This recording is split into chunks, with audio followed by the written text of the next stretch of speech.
Bulletin का बाकायदा आगाज़ करेंगे। उधर दूसरी जानिब सिंध हुकूमत ने सेक्रेटरी ज़कात अशर औकाफ मजहबी उमूर बख्श अली महर को ओहदे से हटा दिया है। उनकी जगह डायरेक्टर जनरल कीमत और रसद गुलाम अब्बास को तैनात कर दिया गया है। तफसीलात जानते हैं अपने नुमाइंदा आज़ाद नूरियो से। आज़ाद, आगाह कीजिएगा। जी बिल्कुल, सरकार ने सेक्रेटरी है के बख्श अली महर, जिनको सुबह मुशीर फयाज अली भुट्टो की शिकायत पर वज़ीर फंड ने हटा दिया है, जिसका बाकायदा तौर पर नोटिफिकेशन जारी किया गया है। जबकि इसी मुशीर की सिफारिश पर महकमा कीमत वरस के डायरेक्टर जनरल गुलाम अब्बास जेठो का तबादला करके उनको नया सेक्रेटरी ज़कात अशर औकाफ व मजहबी उमूर तैनात किया गया है, जिसका बाकायदा तौर पर महकमा SND ने नोटिफिकेशन भी जारी कर दिया है। ठीक है, नोटिफिकेशन भी जारी कर दिया गया है। बहुत शुक्रिया आपका ज़ात। चीफ जस्टिस पाकिस्तान गुलजार अहमद कल कराची में अहम केसेस की समाअत करेंगे। अदालती कार्रवाई से बचने के लिए कराची में नस्ला टावर को गिराने का काम रात गए शुरू किया गया, जो अचानक रोक दिया गया। ज़िले इंतज़ामिया ने सिंध बिल्डिंग कंट्रोल अथॉरिटी को बगैर सिक्योरिटी इंतजाम पर इमारत मिसमार करने के काम से रोका। ज़िले इंतज़ामिया का कहना है कि SPCA ने सड़क ब्लॉक और हिफाजती इकदाम के बगैर प्री डिमोलेशन शुरू की थी, लिहाजा तमाम हिफाजती इकदाम करने के बाद नस्ला टावर गिराने का काम शुरू किया जाएगा। यहाँ पर आपको आगाह करें, रुकने सिंध असम्बली राबिस्तान खान ने हल्का PS 122 में सरकारी ज़मीनों पर कब्जे का मामला उठा दिया है। PTI के MP ने चीफ सेक्रेटरी सिंध को ख़त लिख दिया। ख़त में क्या मौक़िफ़ अपनाया गया है, तफसीलात जानते हैं अपने नुमाइंदा हसन अब्बास से। हसन, आगाह कीजिएगा। ख़त तो लिख दिया गया है, ख़त में क्या मौक़िफ़ अपनाया गया है? ये देखिए, PTI से ताल्लुक रखने वाले रुकने सिंध असेंबली है राबिस्तान खान साहब, जिन्होंने चीफ सेक्रेटरी सिंध को खत लिखा है और उसमें ये तशवीश जाहिर की है कि उनके हल्के PS 122 के अंदर जो है वो कब्जा माफिया सरगर्म है और मुख्तलिफ जमीनों के ऊपर जो है वो कब्जा किया जा रहा है। उसमें उन्होंने हवाला दिया है नॉर्थन बाईपास पर 30 एकड़ जमीन पर कब्जा माफिया जो है वो सरगर्म है और वहाँ जमीन पर कब्जा करने की कोशिश कर रहे हैं। अब देखना ये है कि माजी में भी हम देखते हैं कि खत जो है वो लिख के जाते रहे हैं, लेकिन किसी किस्म की कोई कार्रवाई जो है वो होती हुई हमें दिखाई नहीं दी है। तो राबिस्तान खान साहब ने जो है वो चीफ सेक्रेटरी को भी खत लिखा है, उसके अलावा प्रिंसिपल सेक्रेटरी जो है गवर्नर के, उनको भी खत लिखा है और दीगर लोगों को भी खत के अंदर जो है वो उन्होंने साथ शामिल किया है ताकि उनकी फरियाद जो है वो सुनी जा सके। उन्होंने अपने हल्के का जो है वो जिक्र किया है। उसके अलावा उन्होंने कॉपियां principal secretary to prime minister को भी भेजी है, गवर्नर सिंध के प्रिंसिपल सेक्रेटरी को भेजी है, IG सिंध को अपने खत की कॉपी भेजी है, सीनियर मेंबर जो है बोर्ड ऑफ रेवेन्यू उनको भी भेजी है और DG NAB को भी जो है वो तमाम तर तफसीलात से आगाह किया है। और उसमें यही मौका अपनाया है कि तेजी से जो है वो कब्जा किया जा रहा है। मुख्तलिफ जो है वो फेक डॉक्यूमेंट्स के ऊपर जो है वो फाइलों की डबलिंग मौजूद है, जमीनों के जो है वो फेक खाते मौजूद हैं, जिस पर जो है वो बिल्डर माफिया और कब्जा माफिया जो है वो तेजी से तामीरात भी करने की कोशिश कर रहे हैं। उसको फौरी तौर पे रोका जाए। उसमें पुलिस और रेंजर्स की भी अगर मदद दरकार है तो उनको भी चाहिए कि वो भी इसके अंदर शामिल होकर अपना किरदार अदा करें। ठीक है, बहुत शुक्रिया आपका हसन अब्बास। हल्के PS 122 मेन नॉर्दर्न बाईपास पे 30 एकड़ ज़मीन पर कुछ लैंड ग्रैबर्स जो हैं वो कब्ज़ा कर रहे हैं, जो कि गवर्नमेंट लैंड है। इसके साथ ही जुंजार गोट में वाटर बोट कॉलोनी है, वाटर बोट की ज़मीन है जिसके ऊपर कुछ लैंड ग्रैबर्स कब्ज़ा कर रहे हैं। और उसके साथ साथ सुरजानी टाउन थाना सुरजानी के हुदूद में सेक्टर 10 के 5 में, सेक्टर 10 के 1 में, जो कि KDA की ज़मीन है और लोगों को अलॉटमेंट दी गई हैं, उनके पास अलॉटमेंट फाइल्स भी हैं। वहाँ पे भी कुछ लैंड ग्रैबर्स जो हैं उस ज़मीन पर कब्ज़ा कर रहे हैं और गरीब लोगों को गोट आबाद के नाम से बेच रहे हैं।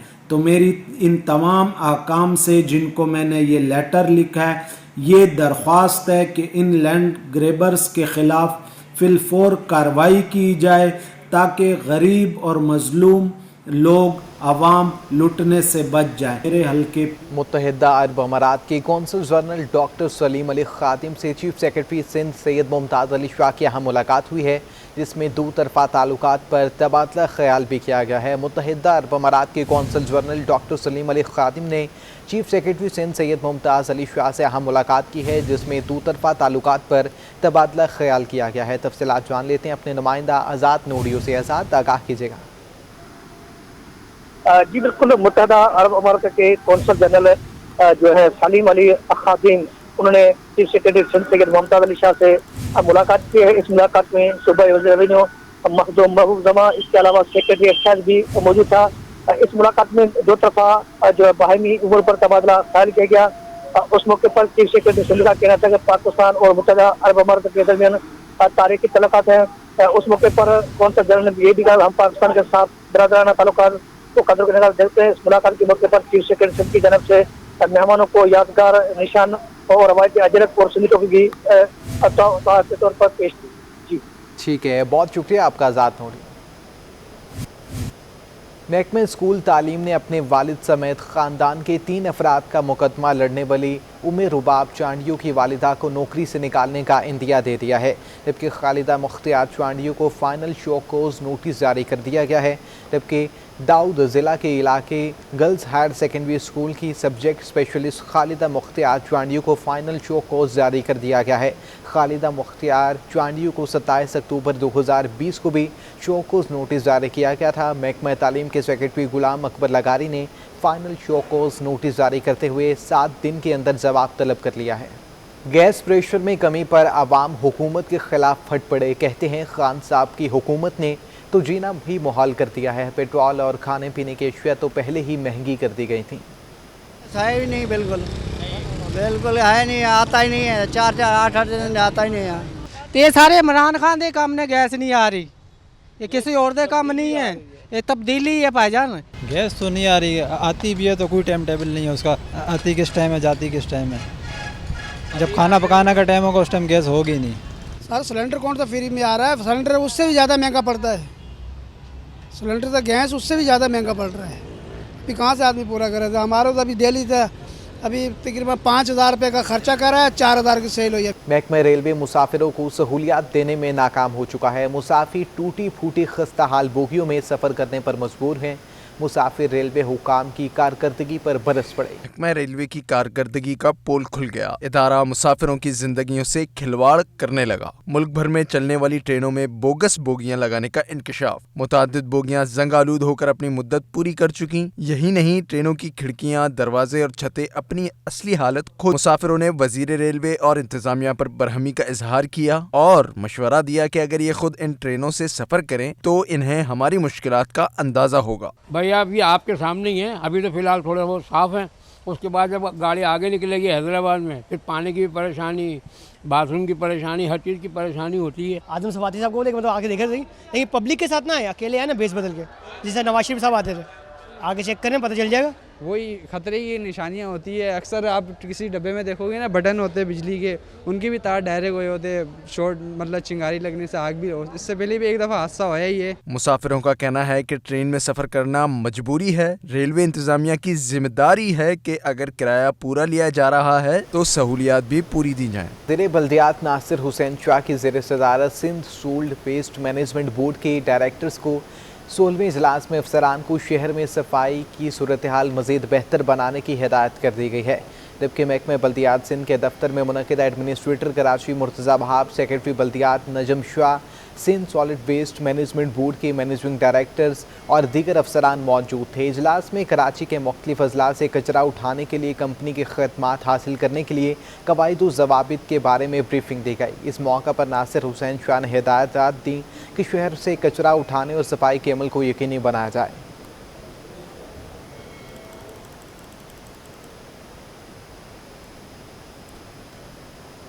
कराची के मुख्तलिफ इलाकों में चीनी और आटे की कीमतों और यूटिलिटी स्टोर्स पर मौजूद चीनी और आटे की कीमतों में वाज़ेह फ़र्क है। यूटिलिटी स्टोर पर आटे का 10 किलो का थैला 300 रुपये, जबकि चीनी 20 रुपये सस्ते दामों में दस्तयाब है। एक तरफ महंगाई तो दूसरी जानिब यूटिलिटी स्टोर्स और आम मार्केट्स में अशिया की कीमतों में अदम तवाज़ुन। शहर की मुख्तलिफ मार्केट्स में चीनी फ़ी किलो अब भी 105 रुपये से लेकर 120 रुपये फ़ी किलो तक फ़रोख्त की जा रही है, जबकि आटे का 10 किलो का थैला 700 रुपये से लेकर 800 रुपये तक फ़रोख्त होने लगा। आटा तो बहुत ही सस्ता है, तकरीबन हाफ ऑफ द आउटसाइड। मतलब ये कि बाकी चीज़ें भी बड़ी अच्छी है, इस पर स्टाफ बड़ा एक्टिव है। इधर यूटिलिटी स्टोर्स पर शहरियों की बड़ी तादाद आटे और चीनी के हुसूल के लिए घंटों कतारों पर खड़ी नजर आती है। करीब है, आ जाते हैं पैदल चल के, आटा ही मिलता है, लाइन में लगना पड़ता है लेकिन सस्ता है, इस वजह से आते हैं, लेते हैं आके, तो सही है, मुनासिब है रेट। शहरियों का कहना है कि आम बाजारों के मुकाबले में यूटिलिटी स्टोर्स पर अशिया ज़रूर सस्ती हैं, लेकिन इनका हुसूल जुए शेयर लाने के मुतरादिफ है। बचत तो है नहीं, आपको पता महंगाई इतनी है, तो ओवरऑल ये और यहाँ मेरा ज़्यादा एक्सपीरियंस यूटिलिटी अच्छा है, तो यहाँ पे लाइनें लगी रहती हैं। शहरियों ने मुतालबा किया है कि यूटिलिटी स्टोर्स पर अशिया की दस्तयाबी आसान हो तो अजियत से बचा जा सकता है। कैमरामैन आगा रफीक के हमरा वसीम इफ्तिखार, सिटी 21 न्यूज़। शहरियों को महंगाई ने हर जानिब से घेर रखा है। कमिश्नर कराची अब तक दूध की कीमत का तयन करने में नाकाम नजर आ रहे हैं। आज भी दूध 140 रुपए में फरोख्त हो रहा है। अमीर क्या गरीब क्या, सभी महंगाई से परेशान हैं। एक तरफ महंगाई कम होने का नाम नहीं ले रही, तो दूसरी जानिब अशिया सरकारी नर्ख से ज्यादा कीमत पर फरोख्त की जा रही हैं। शहरी आज भी 46 रुपए इजाफी कीमत पर दूध खरीदने पर मजबूर हैं। अदालत ने कमिश्नर कराची को दूध की कीमत का तयन करने की वाज़ेह हिदायत की थी, मगर दूध आज भी 140 रुपए फी लीटर में फरोख्त किया जा रहा है। महंगाई से परेशान शहरियों ने शिकवा किया कि कमिश्नर कराची खुद आकर देखें कि दूध की कीमत क्या है। महंगाई बहुत बढ़ती जा रही है, इसकी वजह से दूध वगैरह, दही वगैरह, इनके रेट भी बढ़ते जा रहे हैं। मतलब हमें कहते हैं कि पीछे से ही महंगा आ रहा है, हम लाजवाब हो जाते हैं कि अब कहाँ पीछे करें जाके इनके कि कहाँ से महंगा आ रहा है। किसी चीज़ की भी कीमत का कोई तयन नहीं हो रहा, हर चीज़ ही बहुत महंगी है। गोश्त देख लें, दूध देख लें, दूध भी अभी मैंने 140 लिया है। दूध कैसे इंसान छोड़ सकता है, दूध तो ज़रूरत है, घर में हर बंदे की ज़रूरत है, तो अब मजबूरन लेना पड़ेगा। 140 क्या करें। जो कंसर्न बंदे हैं वो देखें इसको कि किस तरह से अवाम को परेशान कर रहे हैं, वो ना करें प्लीज़। दूसरी जानिब डेयरी फार्मर्स का कहना है कि हमारी पैदावारी लागत बढ़ने के बायस दूध की कीमत में इजाफा नागुज़ीर है। अयाज राना, सिटी 21। IMF और पाकिस्तान के मुज़ाकरात पर डॉलर की ऊंची उड़ान ख़त्म हो गई। इंटरबैंक में डॉलर 47 पैसे सस्ता होकर 174 रुपये 30 पैसे पर बंद हुआ है।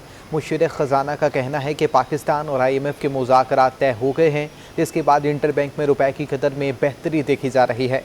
इंटरबैंक में डॉलर 47 पैसे सस्ता होकर 174 रुपये 77 पैसे से कम होकर 174 रुपये 30 पैसे पर बंद हुआ है। आलमी मार्केट में सोने की कीमत में कमी के बाद मकामी मार्केट में भी सोना सस्ता हो चुका है। फ़ितोला सोने की कीमत में 1800 रुपये की कमी रिकॉर्ड की गई है। आलमी मार्केट में सोना $42 सस्ता होकर $1797 फ़ी औंस का हो गया है, जिसके बाद मकामी मार्केट में सोने की कीमतों में कमी देखी गई है।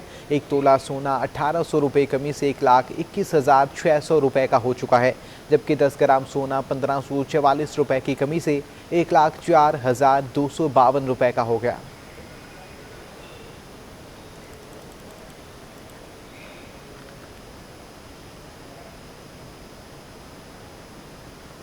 मरकज़ी इत्तलात सेक्रेटरी पीपल्स पार्टी शाज़िया मरी ने कहा है कि वफाकी हुकूमत IMF से क्या किया गया मुआहिदा पार्लिमान में पेश करे। हुकूमत IMF के एजेंडे पर काम कर रही है। रुकने कौमी असम्बली शाज़िया मरी ने कहा कि आसिफ अली जरदारी से बुग़्ज़ की वजह से पाक ईरान गैस पाइपलाइन को ख़त्म किया गया, जबकि आज घरों में गैस नहीं है। शाज़िया मरी ने मज़ीद कहा कि नाअहल हुकूमत ने बिजली, गैस और पेट्रोल महंगा करने का फ़ैसला करके अवाम दुश्मन का सबूत दे दिया गया है।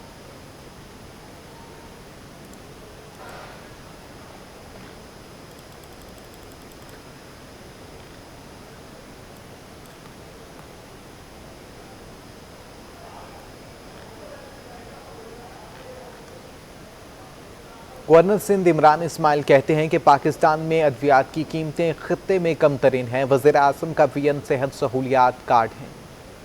कराची में 3 रोज़ा पाक फार्मा एंड हेल्थ केयर नुमाइश और कॉन्फ्रेंस का आगाज़, जिसमें 70 से ज़्यादा मुल्की और गैर मुल्की कंपनियां हिस्सा ले रही हैं। नुमाइश के इफ्तिताह के मौके पर गवर्नर सिंध इमरान इस्माइल ने कहा कि अद्वियात की $बिलियन एक्सपोर्ट है और ये टेक्सटाइल से ज़्यादा हो सकती है। उन्होंने दावा किया कि पाकिस्तान में अद्वियात की कीमतें खित्ते में कम तरीन हैं। नहीं, देखिए, मैं समझ रहा हूँ कि ये लोग ज़्यादा बेहतर बता सकेंगे कि फार्मास्यूटिकल की जो इस वक्त कीमतें हैं वो पाकिस्तान में, हमारे रीजन में कम तरीन सतह पर है। मैं ये नहीं कह सकता कि वो कम तरीन मुल्क है, पाकिस्तान का इससे सस्ता कहीं नहीं है, मुझे इल्म नहीं, लेकिन मुझे ये बताया गया कि कम तरीन सतह पर हैं। कंपैरेटिव स्टेटमेंट अगर हम देते हैं बांग्लादेश से, इंडिया से, श्रीलंका से या ईरान से, इवन चाइना से।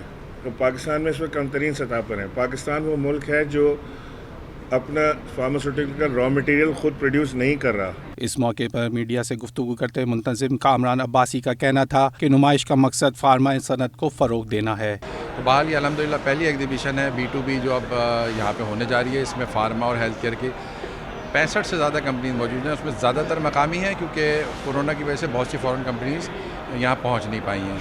और इंशाल्लाह हमारी अगली एग्जीबिशन लाहौर में होगी फरवरी में। तो आप सबका बहुत शुक्रिया यहाँ आने का, थैंक यू। 3 रोज़ा नुमाइश के इफ्तिताह के रोज़ chairman Pakistan pharmaceutical and manufacturer association Mansoor Dilawar और सदर Karachi chamber of commerce Mohammad Idrees भी मौजूद थे। कैमरामैन काशिफ खान के साथ वाजिद रजा असफहानी, सिटी 21। पाकिस्तानी तारीख की सबसे बड़ी बोट रैली का आगाज़ हो चुका है। शुरा कराची से गवादर तक 650 किलोमीटर का फासला तय करेंगे। कराची गवादर रैली के शुरा पहले मरहले में कराची से उड़मारा पहुंच गए। इस दौरान सरना आयरलैंड और कॉन्टिनेंटल शेल्फ समेत 300 किलोमीटर का फासला तय किया गया। गवादर पहुंचने के बाद दुनिया की सबसे बड़ी फिशिंग टूर्नामेंट शेड्यूल है।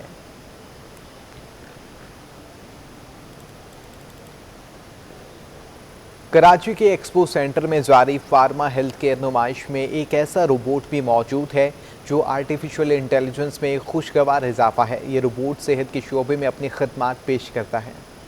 कंपटीशन लैब NED यूनिवर्सिटी की ये एक प्रोडक्ट है और जिसमें हमने GMP इंटरनेशनल के तवस्सुस से उनके कॉपरेशन में हम इस फार्मा एग्जीबिशन में पार्ट ले रहे हैं, जिसमें हम इसको इंट्रोड्यूस करा रहे हैं। ये हमारा एक प्रोजेक्ट है HEC का, जिसके अंदर हम एक रोबोट डॉग इंट्रोड्यूस करा रहे हैं, जिसके लिए डॉक्टर की इंटरेक्शन जो है वो असेसमेंट लेवल के ऊपर ख़त्म हो जाएगी। और ये जो हमारा रोबोट है ये टेम्परेचर सेंसिंग, इसके अलावा oxygen saturation level, blood pressure level, pulse level, diabetic patient है या नहीं है, ये तमाम चीज़ें ये प्रेडिक्ट कर सकेगा और ये इन्फॉर्म भी कर सकेगा, जिसका डेटा क्लाउड पे स्टोर हो रहा होगा। खबरें आप जान चुके हैं। इसी के साथ न्यूज़ स्टूडियो से अब तक के लिए